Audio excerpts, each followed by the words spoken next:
بسم اللہ الرحمن الرحیم۔ السلام علیکم ناظرین، جاوید ٹی وی پر سبھی دیکھنے اور سننے والوں کو خوش آمدید۔ تو ناظرین، WWE یا ریسلنگ تو آپ بڑے شوق اور رغبت سے دیکھتے ہی ہوں گے، یا کم از کم آپ نے اس کے بارے میں سنا تو لازمی ہوگا۔ یہ ایک ایسا کھیل ہے جس کو تقریباً ہر ملک میں ہی شوق سے دیکھا جاتا ہے، اور اگر ہم پاکستان، انڈیا یا بنگلہ دیش جیسے ترقی پذیر ممالک کی بات کریں،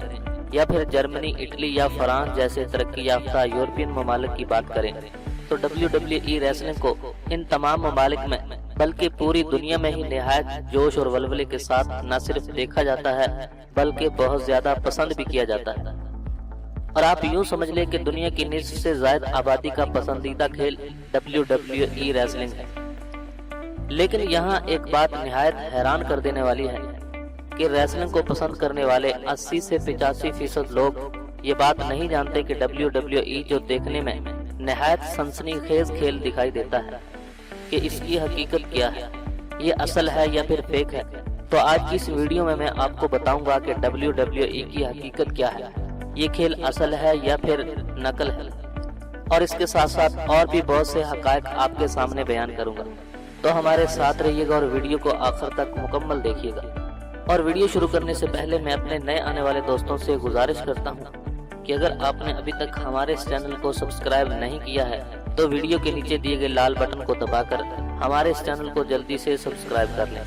اور ساتھ ہی گھنٹی کے نشان کو لازمی دبا دیں تاکہ آپ کو ہماری ہر نئے آنے والی ویڈیو سب سے پہلے مل سکے۔ تو چلیے ویڈیو شروع کرتے ہیں۔ ناظرین، شاید اس سے پہلے ہم اپنی زندگی میں ایکشن فلمیں تو دیکھ ہی چکے ہوں گے کہ فلم کے اندر دکھائے جانے والے خطرناک سین یا تو جدید ٹیکنالوجی کا کمال ہوتا ہے یا پھر کسی پروفیشنل بندے کی مہارت ہوتی ہے۔ لیکن ان سب باتوں کے باوجود ہم سارے کا سارا کریڈٹ فلم کے ہیرو ہی کو دیتے ہیں۔ ہمیں پتہ بھی ہوتا ہے کہ یہ سب جھوٹ ہے، لیکن پھر بھی ہم ہیرو کو ہی داد دیتے ہیں۔ تو ناظرین، ایسا کیوں ہوتا ہے؟ کیونکہ انسان سنسنی خیزی پسند کرتا ہے۔ اب سوال یہ پیدا ہوتا ہے کہ کیا WWE اصل ہے یا پھر فیک ہے؟ تو اس سوال کا جواب میں آپ کو دوں گا۔ WWE دراصل 3 لفظوں کا ایک مجموعہ ہے کہ ورلڈ ریسلنگ انٹرٹینمنٹ۔ اگر ہم ان تینوں لفظوں پر ذرا غور کریں تو ہمیں ہمارے کافی سوالوں کے جوابات مل جاتے ہیں، کیونکہ ان لفظوں میں ایک لفظ انٹرٹینمنٹ استعمال کیا گیا ہے، کہ جس کے بعد ایک چیز تو واضح ہو جاتی ہے کہ WWE ایک انٹرٹینمنٹ ہے۔ اور اگر ہم WWE کا بغور جائزہ لیں تو ہمیں پتہ چلتا ہے کہ WWE دراصل ریسلنگ کے اصل اور فیک حرکات کا ایک مجموعہ ہوتا ہے، اور اس میں زیادہ تر ایکشن اور داؤ پیچ پہلے ہی سے طے شدہ ہوتے ہیں، کیونکہ WWE کا ہر مقابلہ یہ پہلے ہی سے لکھا ہوا ہوتا ہے، اور اس کے خطرناک ایکشن، لاتیں، مکے، گھونسے، انجریز، فلائی ککس وغیرہ، حتیٰ کہ اس کا نتیجہ بھی پہلے ہی سے طے شدہ ہوتا ہے۔ اور ان خطرناک ایکشن کو کروانے کے لیے میچ شروع ہونے سے پہلے WWE کے پروفیشنل ٹرینر ریسلر کی باقاعدہ ٹریننگ کرتے ہیں، اور میچ کے رزلٹ کا فیصلہ بھی پہلے ہی سے طے کیا جاتا ہے کہ کون سا ریسلر آج کا میچ جیتے گا اور کون سا ریسلر ہارے گا۔ لیکن اس بات کا ہرگز یہ مطلب نہیں ہے کہ ریسلر زخمی نہیں ہوتے، کیونکہ WWE انٹرٹینمنٹ کے لیے ڈیزائن کی جاتی ہے، اور زخموں سے بچنے کے لیے میچ سے پہلے سخت قسم کی ٹریننگ دی جاتی ہے۔ اور ناظرین، ہمیں اکثر میچوں میں ریسلر کا خون بھی نکلتا دکھائی دیتا ہے، کہ جس کے بارے میں بہت سے لوگوں کی مختلف آراء ہے۔ WWE کے ابتدائی دور میں یہ باتیں بھی مشہور تھیں کہ ریسلر میچ کے دوران اپنے ساتھ ٹماٹو کیچپ رکھتے ہیں، اور میچ میں پنچ لگنے سے وہ ٹماٹو کیچپ باہر نکالتے ہیں، جسے دیکھنے والے یہ سمجھتے ہیں کہ شاید ریسلر بہت زیادہ زخمی ہو چکا ہے۔ لیکن ناظرین، خود WWE کے مطابق میچ کے دوران زیادہ تر زخم سٹیجڈ ہوتے ہیں، مگر خون اصل ہوتا ہے۔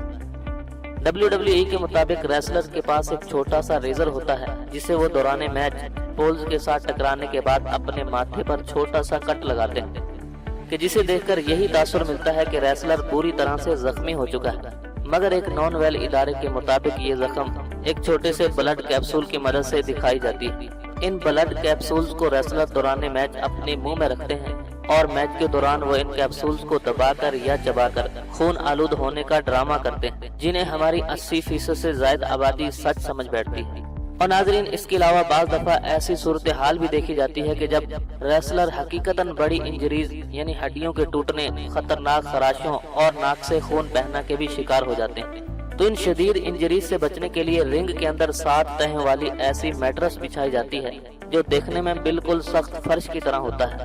مگر دراصل یہ نہایت نرم میٹرس ہوتا ہے کہ جہاں اگر کسی کو 100 فٹ کی اونچائی سے بھی گرایا جائے تو وہ زخمی نہیں ہوگا اور نہ ہی اس کے جسم پر کوئی خراش تک آئے گی۔ ناظرین، WWE میں جو مکے یا گھونسے ہمیں دکھائے جاتے ہیں تو اس قسم کا صرف ایک ہی مکہ یا گھونسا ایک عام آدمی کی جان لینے کے لیے کافی ہوتا ہے۔ تو اس مقصد کے لیے ریسلر کی اور خاص کر نئے ریسلر کی بہت سخت ٹریننگ کی جاتی ہے تاکہ رنگ کے اندر کم سے کم انجریز ہوں، مگر پھر بھی ہمیں ایسی چیزیں دیکھنے کو ملتی ہیں کہ ریسلر شدید زخمی ہونے کے بعد ریسلنگ سے آؤٹ ہو جاتا ہے، یا بعض اوقات 6 مہینے کے لیے بھی ایسا ہو جاتا ہے۔ تو ناظرین، WWE میں ایک خطرناک منظر تب دیکھنے کو ملتا ہے کہ جب ریسلر دوران میچ غصے سے بھپرے ہوئے لوہے کی طرح نظر آنے والی کرسیوں کا استعمال کرتے ہیں، مگر دراصل یہ کرسیاں لوہے یا سٹیل کی نہیں ہوتی، بلکہ یہ کرسیاں صرف میٹالک ہوتی ہیں، یعنی زیادہ سخت یا خطرناک نہیں ہوتی، اور ان کی چوٹ ریسلر محسوس کرتے ہیں، مگر اس کو صرف کمر پر ہی استعمال کیا جاتا ہے، جو کافی حد تک قابل برداشت ہوتا ہے، اور اس کے ساتھ ساتھ سیڑھی کا بھی استعمال کیا جاتا ہے، جو کرسی کی طرح ہی کسی نرم دھات سے تیار کی جاتی ہے تاکہ ریسلرز کو چوٹ نہ لگنے پائے۔ اور اس کے علاوہ بعض اوقات ٹرپل ایچ کے ہاتھ میں ایک لوہے کا ہتھوڑا جو بالکل اصل ہوتا ہے، اور ٹرپل ایچ کے مطابق انہوں نے اپنے پورے کیریئر میں صرف ایک دفعہ ہی نکلی ہتھوڑا استعمال کیا تھا۔ البتہ ٹرپل ایچ ہتھوڑے کو اپنے ہاتھ سے ڈھانپ کر رکھتے ہیں تاکہ پنچ مارتے وقت کسی ریسلر کو چوٹ نہ لگے۔ تو ناظرین، میں ہوں جاوید اور آپ دیکھ رہے تھے جاوید ٹی وی۔ یہ تھی ریسلنگ کے بارے میں کچھ معلومات جو میں نے آپ تک شیئر کی۔ اگر آپ کو یہ معلومات پسند آئی تو ویڈیو کو لائک کیجئے، شیئر کیجئے اور کومنٹس کے ذریعے ہمیں اپنی رائے سے ضرور آگاہ کیجئے۔ تو آج کی اس ویڈیو میں بس اتنا ہی، ملتے ہیں مزید ایک نئی ویڈیو کے ساتھ، تب تک کے لیے اجازت دیجئے، اللہ حافظ۔